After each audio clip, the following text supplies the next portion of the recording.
Die geloof waardeur ek lewe, saamgestel uit die geskrifte van Ellen White. 'n Persoonlike vergifnis. Wees my genadig, o God, na u goedertierendheid. Delg my oortredinge uit na die grootheid van u barmhartigheid. Psalm hoofstuk 51 vers 3. Ons moet onthou dat almal foute maak. Selfs mans en vroue wat jare se ondervinding het, dwaal soms. Maar God verwerp hulle nie weens hulle foute nie. Aan elke dwalende seun en dogter van Adam gee hy die voorreg van nog 'n beproewing. Jesus hou daarvan dat ons na hom toe kom net soos ons is, sondig, hulpeloos, afhanklik. Ons kan kom met al ons swakheid, ons dwaasheid, ons sondigheid en in berou aan sy voete val.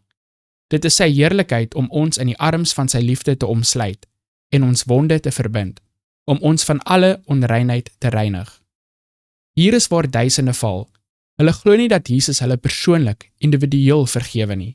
Hulle neem God nie op sy woord nie. Dit is die voorreg van almal wat aan die voorwaardes voldoen, om self te weet dat vergifnis vrylik vir elke sonde verleen word. Verwyder die vermoede dat God se beloftes nie vir jou bedoel is nie. Dit is vir elke berouvolle oortreder. Krag en genade is deur Christus voorsien om deur dienende engele aan elke gelowige siel gebring te word. Niemand is so sondig dat hulle nie krag, reinheid en geregtigheid in Jesus wat vir hulle gesterf het kan vind nie.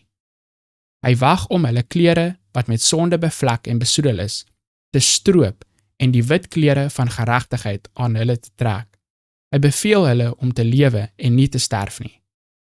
Kan jy glo dat wanneer die arme sondaar verlang om terug te keer, verlang om sy sondes te laat vaar, die Here hom streng weerhou om in berou op sy voete te kom?